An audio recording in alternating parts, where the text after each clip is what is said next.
지난해 우리 노예 목사회에서 블라디보스토크를 다녀왔습니다.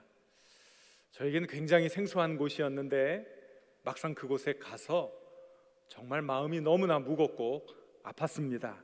바로 거기 우리 민족의 슬픈 역사가 많이 배어 있다는 것을 알았기 때문이지요.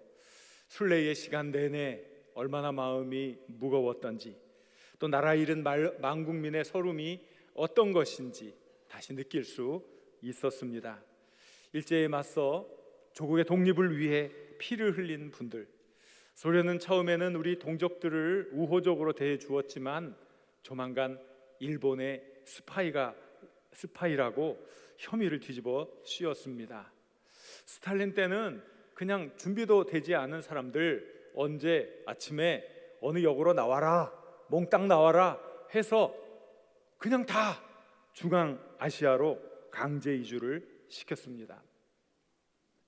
그 긴 여행 중에 지쳐 죽은 사람들은 그냥 열차의 바깥으로 던져버리고, 또 중앙아시아에 버려진 사람들은 있을 곳도 없어서 추위에 얼어 죽고 먹을 것이 없어 영양실조로 많이 죽었습니다. 저는 우리 동족들의 원한이 맺힌 현장에서도 만난 식사를 했고 편안한 잠을 잤고 냉방이 잘 된 차를 타고 힘들이지 않고 이동을 했습니다. 저는 그분들보다 무엇을 잘했기에, 얼마나 잘났기에 그렇게 편하게 살고 있습니까? 또 그분들은 얼마나 무엇을 잘못했기에 그렇게 고통스러운 삶을 살아야만 했습니까? 깊이 생각해 보지 않아도 답이 나옵니다.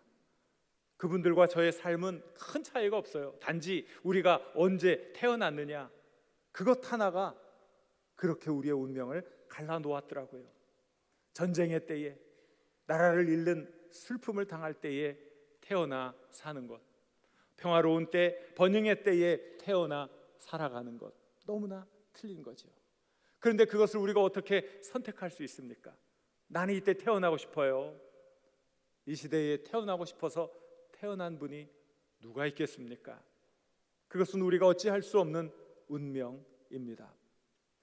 그런데 사람은 한 번밖에 못 살지 않습니까? 전쟁의 때, 고통스러운 때 태어난 것도 그 사람의 인생, 평화로운 때에 태어난 것도 그 사람의 인생. 어차피 단 한 번뿐인 인생을 살아가는 사람에게는 더 이상 선택이 없기에 이제는 전쟁의 때이든 평화의 때이든 자신들이 삶을 선택하며 살아가야 합니다. 그래서 우리 인간에게는 항상 책임이 중요해요. 무엇을 선택해야 할지. 왜냐하면 전쟁의 때, 고통의 때일지라도 그것이 내 인생이 살아가야 할 때이기 때문에 그렇습니다. 여러분의 인생 어떻습니까?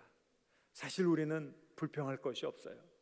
지금은 너무 평화로운 때, 부귀영화를 누리는 때, 편안함이 없이 많은 것을 추구할 수 있는 때이기 때문에 그렇습니다. 하지만 그렇지 않다면, 우리의 환경이 더 어렵고 힘들다면 어찌해야 할까요? 약 2600년 전에 이 유다 땅에 살던 예레미야라는 선지자, 이 사람은 정말 너무나 안타까웠어요. 자신이 태어났을 때 역사의 불운기였어요. 나라가 멸망하는 그 모습을 자기의 두 눈으로 똑똑히 보아야만 했던 그런 삶을 살았어요. 정말 불운한 시대에 태어나 행복한 기억들이 별로 없는 그런 인생을 살아야 했습니다. 차라리 태어나지 않았다면 동족들이 죽고 나라가 멸망당하는 치욕적인 모습을 보지 않아 좋았을지 모를 것입니다. 하지만 어떡합니까? 이미 태어난 걸 바꿀 수 없는 자신의 운명 때문에 탄식한다고 무엇이 달라지겠습니까? 그 어려운 때에, 그 절박한 때에 태어난 예레미야, 그는 할 일이 많았습니다. 왜 그렇습니까? 하나님이 사람들에게 생명을 주실 때는 무엇도 같이 주신다고 했지요? 사명도 주신다고 했어요. 그가 평화의 때에 태어났든 전쟁의 때에 태어났든 생명을 가진 모든 이들에게 하나님은 사명을 주시는 거예요. 예레미야는 사명 때문에 살아야 하는 거죠. 마찬가지로 우리도 어떠한 때에 태어났든 하나님이 우리에게 주신 사명 때문에 살아야 하는 것입니다. 사랑하는 여러분, 오늘 이 말씀을 들으면서 하나님이 내게 주신 사명은 무엇인가 한번 꼭 점검해 볼 수 있기를 바랍니다. 성경을 보면 이 예레미야라는 사람은 하나님이 부르실 때 도망가고 싶어 했어요. 순종하고 싶지 않았어요. 왜 그럴까요? 그가 무슨 큰 부귀영화를 누리려고 했던 건 아닙니다. 그저 평범한 사람의 일상적인 행복을 누리고 싶었을 뿐이에요. 평범하게 살고 또 사랑하는 연인을 만나 그저 평범하지만 행복한 가정을 이루고 싶고 또 사회에 나가서는 그래, 이 사람 참 성실한 사람이지, 능력 있는 사람이지, 이렇게 그저 만나는 사람들마다 서로 칭찬하며 격려하며 따뜻한 이웃의 정을 나누는 그저 그렇고 그런 평범한 삶을 살고 싶었을 뿐이에요. 큰 욕심이 있었던 것도 아니었어요. 그런데 하나님의 말씀을 전한다는 건 무엇입니까? 고통스러운 것이죠. 때로는 동족들에게 하나님의 말씀을 전하다가 동족들로부터 손가락질을 당하고 죽을 위기에 빠질 수도 있기 때문에 그는 이 길에 선뜻 예, 저를 보내주십시오 대답할 수 없었던 거예요. 그래서 하나님이 그를 부르실 때 첫 마디가 뭔지 아십니까? 슬프도소이다 그랬어요. 슬프도소이다. 그걸 어떻게 표현할까요? 요즘 젊은 사람들이 하는 말로 바꿔볼 수 있을까요? 좀 젊은, 너무 어려운 문제를 냈는데 맞힐 수 있을까요? 슬프도소이다. 이생망이라고 혹시 들어보셨나요? 전혀 못 알아들으시네. 나중에 찾아보세요. 슬프도소이다. 이번 생에는 폭삭 망했다. 요즘 젊은이들이 쓰는 말이에요. 금숟가락, 흙숟가락 하면서 사실 그런 의미인 거죠. 그에게는. 그래서 하나님의 부르심 앞에 아닙니다, 아닙니다 손사래를 치는 거예요. 저는 아이입니다. 말을 할 줄 모릅니다. 이런 말할 줄 모르는 저를 데려다가 어떻게 하나님의 말씀을 전달하는 도구로 쓰시려고 하십니까? 저는 아니에요. 하나님이 그를 설득하시죠. 내가 너를 지켜주겠다. 내가 너를 구원해 주겠다. 내가 너와 함께 하겠다. 그러면서 데려다가 쓰시는 거예요. 그리고 난 다음에 이제 더 확신을 주기 위해 오늘 우리가 읽은 이 본문에 있는 두 가지 환상을 보여주는 거예요. 첫 번째 환상이 뭐냐면 살구나무 환상이란 말이죠. 하나님이 예레미야에게 묻습니다. 얘야, 너 무엇을 보니? 그랬더니 예레미야가 예, 살구나무를 보고 있습니다. 그런데 하나님이 그 말에 뭐라 그러냐? 아이고, 내가 잘 보았구나. 내가 보았듯이 내가 내 말을 지켜서 그대로 이룰 것이다. 앞뒤가 잘 안 맞아요. 뭔가 좀 이 살구나무 환상을 보았으면 이게 뭐야? 무엇을 보았다라는 건 시각적 이미지잖아요. 그러면 그 살구나무와 관계된 뭔가 연결이 돼야 되잖아요. 근데 시각적 이미지를 딱 보여주고 나서 하나님 하시는 말씀이 아이고, 내가 잘 보았다. 내가 말한 대로 이루어질 거야. 연결이 안 되죠. 우리는 연결이 안 돼요. 근데 히브리 사람들은 연결이 돼요. 왜? 자기네 나라 말이니까. 히브리 사람들은 옛날부터 모음을 안 쓰고 자음만 쓰고 읽었어요. 쓰고 읽었어요. 자음만. 대단하죠. 자음이 뭔지 아세요? 그건 알죠. 자음 뭐예요? 우리나라 말로 기역, 니은, 거기밖에 몰라요? 하여간 기역, 니은, 디귿, 리을, 미음, 비읍, 그게 뭐예요? 자음이란 말이에요. 그런데 이 말이라는 건 자음과 모음이 합쳐지는 거잖아요. 그렇죠? 엄마 그러면 이응에다가 이게 자음이잖아요. 어가 뭐예요? 모음. 그 다음에 미음 뭐예요? 자음. 이렇게 해서 엄이 되는 거예요. 마, 미음 이게 뭐예요? 자음. 그 다음에 이게 모음이란 말이죠. 자모 이게 해서 말이 되는 거예요. 근데 이 모음을 쏙 빼버리고 자음만 써요. 그래도 다 문맥에 따라 말하는 거예요. 자, 하나 예를 들어볼까요? 기역 니은이라고 자음이 딱 있어요. 자, 기역 니은을 딱 봤어요. 뭐라고 읽으실래요? 가나, 제일 쉽죠. 가나. 예, 그 다음에 또 얼마든지 나올 수 있죠. 고노, 그누, 뭐 얼마든지. 그러니까 그것은요, 문맥을 보고 읽는 거예요.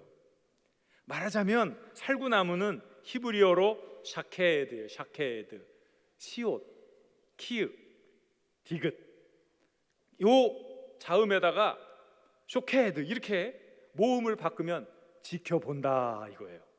그러니까 지금 언어 유희, 워드 플레이를 지금 하고 있는 거예요. 살구나무라는 말을 보여주기는 살구나무를 보여줬는데 얘가 제가 살구나무를 보고 있습니다 하고 말을 하는 그 샤케드하고 그래 내가 지켜본 것처럼 쇼케드 하는 이 같은 말을 통해서 하나님께서 반드시 하신 말을 이루어 주신다, 그런 뜻이란 말이에요. 그러면 다 이제 잊어버려도 돼요. 너무 복잡해. 결론은 뭐예요? 하나님의 말씀은 반드시 이루어진다. 따라해보세요. 하나님의 말씀은 반드시 이루어진다. 다시 한번, 하나님의 말씀은 반드시 이루어진다. 이거예요. 이거를 팍 심어주는 거예요. 그러니까 이걸 팍 받았을 때 그 다음부터 자기가 가야 할 길에 많은 아픔이 있지만 하나님의 말씀이 반드시 이루어진다는 걸 안다면 이제 그 길을 가는 거죠. 왜냐하면 하나님의 말씀이 좋은 이야기만 전달해주면 얼마나 좋아요. 우리들이 사회성이 많다는 게 뭐예요? 그러니까 좋은 얘기 많이 해주는 거잖아요. 어떤 사람은 나는 진리의 사도야 이러면서 맨날 진리만 얘기해주고 나쁜 그대로 있는 얘기를 다 해주면, 싫은 얘기 자꾸 해주면 좋아하겠어요? 안 좋아하겠어요? 안 좋아해요. 절대 여러분 그런 말은 그냥 속으로만 하세요. 드러내지 마세요. 사회성이 없어요. 좋은 얘기를 많이 해줘야 돼. 만나면 아이고 참 좋습니다, 이쁘시군요, 오늘 참 멋있습니다, 그렇게 얘기를 해주는 거죠. 사람도 그래요. 그런데 이 예레미야가 지금 해야 될 일은 뭐예요? 이 나라가 망한다, 우리 자손들이 다른 나라에 종살이를 할 거다. 맨날 하는 얘기는 그 얘기를 하는 거예요. 죄를 짓지 말라고, 하나님 율법 지키라고 그랬잖아. 율법 지키지 않아서, 하나님 뜻을 행하지 않아서 우리나라가 이제 멸망당할 거야. 맨날 이런 얘기 하니까 사람들이 먼 발치에서 예레미야가 딱 나타나면 눈빛이 달라져요. 저놈이 와서 또 망한다는 얘기 하겠네. 사람들이 좋아하겠어요? 싫어하겠어요? 예레미야의 삶은 너무너무나 고통스러운 삶이었어요. 왜 그래요? 하나님의 말씀을 전해야 돼요. 자기도 좋은 말, 사람들 듣기 좋은 말, 그래서 인기 관리 좀 하고 싶은데 이 하나님의 말씀이 그로 하여금 자꾸 이 나라 멸망한다고, 하나님 떠나지 말라고 이런 이야기만 계속 해야 하는 입장이니 얼마나 힘들겠어요. 얼마나 고통스럽겠어요. 그런데 하나님의 말씀은 어떻다고요? 반드시 이루어진다는 거예요. 그래서 그는 그 고통 속에서도, 동족들이 그를 죽이려고 하는 그 위기 속에서도 하나님의 말씀을 전했어요. 그것은 이루어질 말씀이기 때문에. 하나님의 말씀은 반드시 이루어집니다. 이걸 믿고 계십니까? 확신합니까? 하나님의 말씀은 반드시 이루어질 줄 믿습니다. 이것이 우리의 믿음이 되어야 돼요. 그때나 지금이나 영원토록 하나님의 말씀은 영원하십니다. 하나님의 말씀은 우리 생명의 유일한 원천이십니다. 하나님의 말씀은 불변의 진리이십니다. 반드시 하나님의 말씀이 이루어진다는 사실을 아시고 하나님의 말씀을 붙들고 나갈 수 있기를 바랍니다. 하나님의 말씀에 귀를 기울이시고 하나님의 말씀을 통해 하늘의 지혜를 얻으실 수 있기를 간절히 바랍니다. 그때 우리가 힘을 얻을 수 있어요. 사람들의 조롱, 사람들의 평가 잠시뿐입니다. 하지만 하나님의 평가는 영원한 줄 믿으시길 바랍니다. 하나님의 은혜는 영원한 줄 믿으시길 바랍니다. 하나님의 말씀은 반드시 이루어집니다. 기억할 수 있기를 바랍니다. 그 다음으로 이제 하나님은 예레미야에게 끓는 가마 환상을 보여주는 거예요. 끓는 가마를 어떻게 생각해야 될까요? 아마 이렇게 큰 나무 작대기에다가 이렇게 걸어놓고 큰 가마를 걸어놓고 무엇인가 거기에 이제 끓이는 거예요. 고깃국을 끓이는지 그냥 맹물만 끓이는지 모르는데 그 밑에 장작더미가 수북히 쌓여 있어가지고 막 불불불 막 끓어오르는데 이게 북에서부터 기울어지는 거예요. 그러면서 엎질러지는 거예요. 그 뜨거운 물이 콸콸콸 쏟아지는 거예요. 물이 쏟아지면 어떻게 됩니까? 사람이 되지요. 죽을 수도 있는 거예요. 뭘 의미합니까? 북쪽에 있는 강대국을 통해서 유대, 하나님이 선택한 이 나라를 멸망시킬 거다 하는 미래에 일어날 사건을 알려주는 거죠. 예레미야가 전해야 될 중요한 많은 하나님의 메시지 중에 핵심적인 메시지는 안타깝게도 사랑하는 자기 조국, 자기 나라의 멸망이었던 거예요. 참 고통스러운 일이죠. 얼마나 힘든 일입니까? 여러분, 많은 분들이 나는 미래를 알고 싶어 그러잖아요. 철이 없어서 그래요. 철이 없어서. 여러분, 미래 모르고 사는 게 그 행복한 거예요. 나는 미래를 알고 싶어 막 이런 분들은 저를 찾아오세요. 네. 미래를 알고 싶어 그랬는데 딱 막 사고로 죽는 미래가 확 보여졌어요.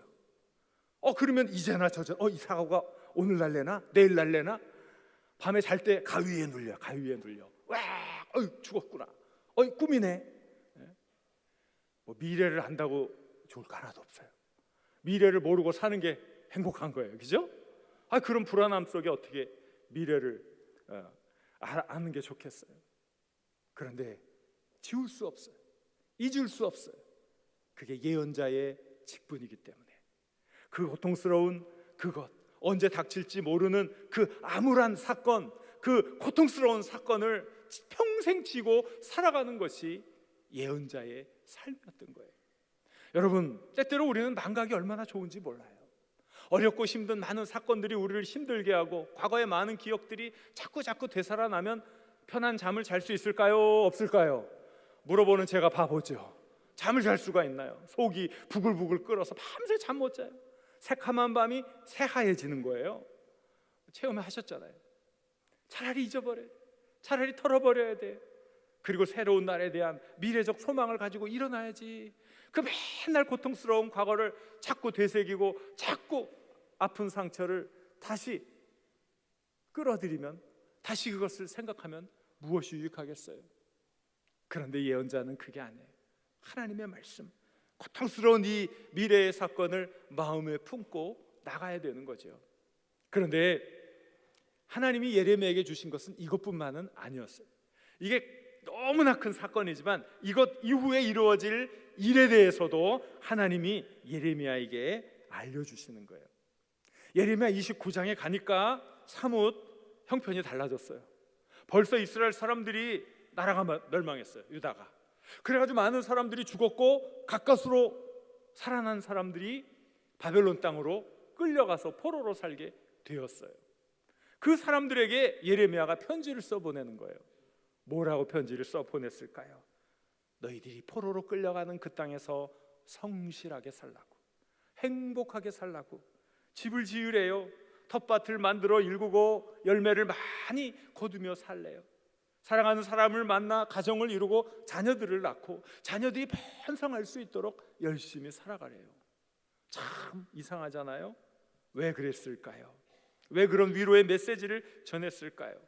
나라가 멸망당한 것으로 끝난 게 아니었어요. 하나님은 이스라엘 백성들을 잠시 고통의 와중에 빠뜨렸지만 그들을 깨끗이 정화하고 난 다음에 하나님이 쓰시려고 했던 것이에요. 그래서 예언자 예레미야에게 70년이라는 시간을 하나님이 알려주셨어요. 70년이 지나면 다시 돌아오리라. 70년이 지나면 다시 해방되리라. 70년이 지나면 다시 옛 고토로 돌아오게 되리라 말씀해 주신 거죠. 사람이 죽음, 그것이 끝이라면 소망이 없지요. 나라도 멸망하는 것으로 끝나면 그것은 소망이 없지요. 하지만 그게 끝이 아니래요. 그게 그저 지나가는 과정이래요. 그러면 우리는 다시 소망을 가질 수 있는 것 아닙니까? 아무리 힘들고 고통스러운 일들이 있을지라도 그건 끝이 아니에요. 그건 지나가는 과정이에요. 그 과정이 지나가면 우리에게는 새로운 날이 활짝 열릴 줄 알고 있어요. 소망을 갖게 되는 거죠. 새로운 힘을 갖게 되는 거죠. 새로운 계획을 세울 수 있는 그런 힘을 얻게 되는 것 아니겠어요? 우리는 예레미야에서 예수 그리스도의 그림자를 보게 됩니다. 바로 이 예레미야가 전하고자 했던 그 메시지가 그거였거든요. 멸망했어요.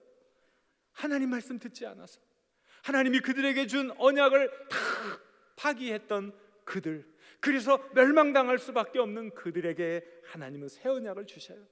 그런데 그 언약은 돌 위에 세울 언약이 아니라 그들의 가슴에 새겨져 그들의 삶이 달라지고 그들의 인격이 달라지고 다시는 하나님의 언약에서 떠나지 않는 하나님의 완벽한 백성으로 만들어 주신다고 전해 주신 거예요. 그 일을 누가 하십니까? 예수님이 하셨잖아요. 우리는 예레미야의 사역 속에서 예수님을 만나게 되는 거예요.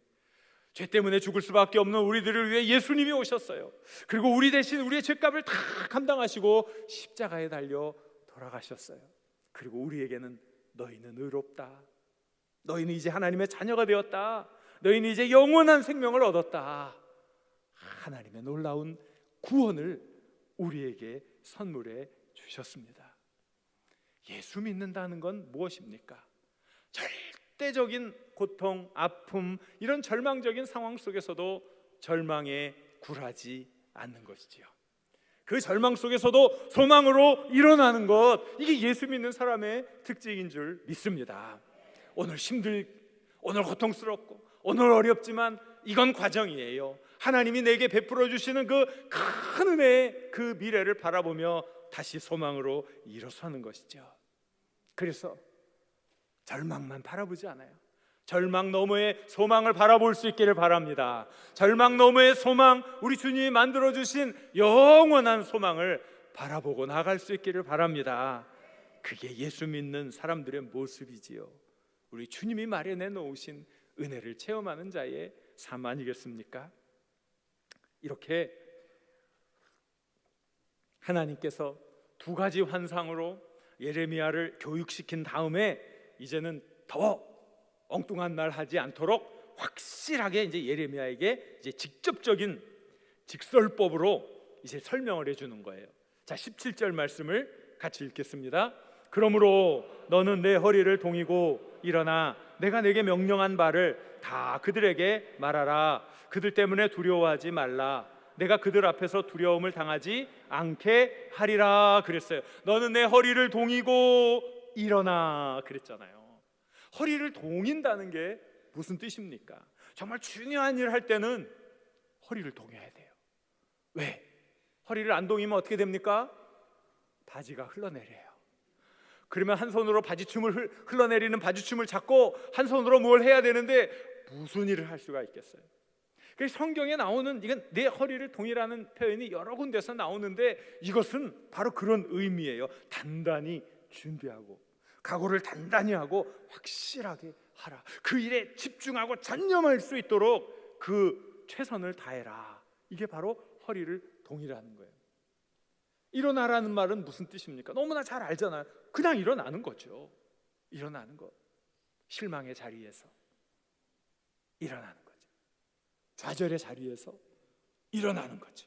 소극적인 태도를 버리고 당당하게 살아가는 걸 말하는 거죠.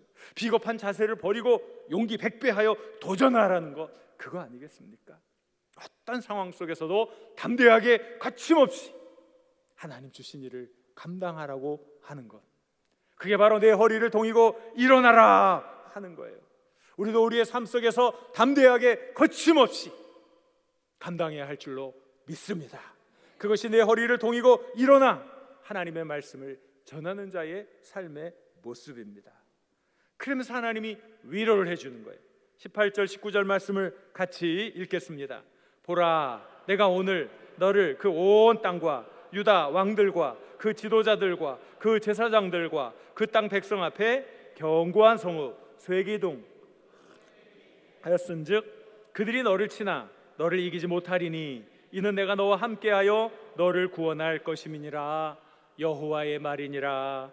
아멘. 너를 온 땅, 유다 왕들, 지도자들, 제사장들, 그 땅 백성 앞에 보니까 이 예레미야가 모든 이들로부터 왕따를 당했네요. 한 사람도 자기 편이 없네요. 왕으로부터 모든 백성에 이르기까지 다 예레미야를 핍박하고 힘들게 할 것이라는 뜻이 여기 담겨 있잖아요. 근데 중요한 건 뭡니까? 하나님이 그 모든 적대자들로부터 예레미야를 보호해 주시겠다. 그 모든 이들이 어찌할 수 없는 그런 견고한 성읍이 되어야 되겠다. 어떠한 침략도 막아낼 수 있는, 어떠한 공격도 통하지 않는 그런 성을 난공불락의 성이라고 하지 않습니까? 내가 너를 그 누구도 어찌할 수 없는 난공불락의 성으로 만들어 주겠다 그랬어요. 그 누구도 감히 꺾을 수 없는 새기둥이 되게 해주겠다. 그 누구도 기어오를 수 없는 노성벽, 그 누구도 깨트릴 수 없는 노성벽이 되게 해주겠다. 하나님이 그렇게 말씀해 주셨어요. 이것은 어찌 예레미야에게만 해당하는 말씀입니까? 하나님을 믿는 우리 모두에게 다 해당하는 복된 말씀인 줄 믿습니다. 예수 그리스도를 사랑하고 주님의 교회를 위해 애쓰고 수고하고 어떻게 하면 하나님의 영광을 나타낼까 애쓰고 수고하는 모든 이들을 하나님께서 지켜주시고 보호해 주시는 줄 믿습니다. 수많은 어려움과 아픔 가운데서도 그 누구도 건들지 못하는 견고한 성읍, 세기둥, 노성벽이 되게 해 주실 줄 믿습니다. 최근에 제가 쓴 책이 출간되었어요. 아시는 분은 아시지요. 목회를 하면서 다양한 본문을 가지고 설교를 했었는데 이렇게 보니까 성경의 인물들이 우리가 똑같은 자기 인생을 살지 않습니까? 그들도 역시 우리 인생에서 부딪히는 여러 난제들을 만나는데 믿음으로 잘 극복해가는 모습, 하나님의 사람은 이렇게 살아가야지, 하나님의 사람의 삶의 매뉴얼이 되겠구나, 그걸 그냥 버리기가 너무 아까워서 제가 설교한 것들 중에 성경의 인물들을 이렇게 뽑아서 하나의 책으로 만들어 보려고 했습니다. 근데 책을 만드는 일이 그렇게 쉬운 일은 아니잖아요. 그리고 주변에 있는 많은 목사님들이 다 자비로 출판을 해서 가까운 지인들에게 나누어주는 모습은 많이 보았는데 그렇게 하고 싶지는 않았어요. 저에게는 정성이 들어가고 많은 노력이 들어간 그것들이 그저 제 아는 사람들에게만 알려지는 게 너무나 아까운 거지요. 이방이면 전국에 있는 독자들에게 또 해외에 있는 독자들에게도 널리 읽혀지기를 바라는 그런 마음이 있었던 거예요. 그러려면 자비출판이 아니라 전국적인 유통망을 가진 메이저 출판사에서 책을 내주어야 하죠. 편집도 해줘야 되고 디자인도 해줘야 되고 홍보와 광고까지 다 해줘야 하는데 제가 그 방면으로 아는 사람이 없었습니다. 아무도. 또 알려고 하지도 않았고. 근데 어쨌든 제가 가진 계획을 몇몇 목사님들에게 알렸더니 그분들이 아름아름 길을 열어주었어요. 한 목사님이 저희가 어떤 출판사의 사장님을, 그 대표님을 잘 아니까 그리로 한번 원고를 보내보라는 거예요. 그래서 저는 또 얼마나 순종을 잘합니까? 그래서 그 목사님 말씀을 듣고 이제 거기로 그냥 원고를 이메일로 보냈지요. 그리고 놀라운 일은요, 나중에 출판사에 오라 그래가지고 가봤더니 저를 소개해준 목사님을 글쎄 그 대표님이 전혀 모르는 사람이라는 거예요. 이게 도대체 무슨 일입니까? 자기가 잘 알아서 소개해준다고 했는데 그분은 전혀 모르는 사람이라는 거예요. 이 하나님이 하시는 일이죠. 하여간 저는 밑도 끝도 없이 그냥 그 말만 믿고 보냈는데 원고를 보내고 한 일주일이 됐나요? 출판사에서 연락이 왔어요. 저를 만나자고. 그래서 제가 기대감을 가지고 갔지요. 그랬더니 그 대표님이 이야기를 하는 거예요. 정말 제가 목사님을 만나기까지 기도 많이 했습니다. 우리 직원들이 다 기도 많이 했습니다 하고 이야기를 하는 거예요. 처음에 그 원고를 보았을 때 그저 그냥 내용이 좋은 정도였다는 거예요. 무슨 뜻일까요? 상품성이 없다는 거죠. 경제성이 없다는 거죠. 그저 내용은 좋지만 그런 책 내서 많이 팔리지 않는다는 거죠. 출판사는 경제적인 이익을 얻어야 되지 않습니까? 그러니까 늘 그런 것이 고민이지요. 하지만 그 출판사는 언제부턴가 인간적인 생각 다 내려놓고 과연 하나님이 원하시는 게 무엇인지, 하나님의 뜻을 따라 우리가 가자. 인간의 어떤 경영 계획 다 내려놓고 하나님 영광을 위해 이 출판사가 존재하니 그 원칙을 따라가자. 그리고 하나님께 치열하게 기도를 했다는 거죠. 이거 책을 만들어줘야 됩니까? 말아야 됩니까? 그렇게 한참 기도하는 중에 저한테 묻는 거예요. 목사님, 하나님이 저에게 뭐라고 말씀하시는지 아십니까? 제가 그 얘기를 들었을 때 얼마나 마음이 뜨끔했겠어요. 물론 속으로는 아니 하나님이 자기에게 말했지 뭐 나한테 얘기했나? 뭐 그런 말도 있지만 하나님이 뭐라고 얘기했을까? 저도 얼마나 겁이 나겠어요, 그죠? 얼마나 긴장하고 입이 바짝 마르는데 그때 그분이 얘기하는 거예요. 하나님이 그러시는데 그는 내가 심히 사랑하는 자다. 그런 얘기를 해주신대요.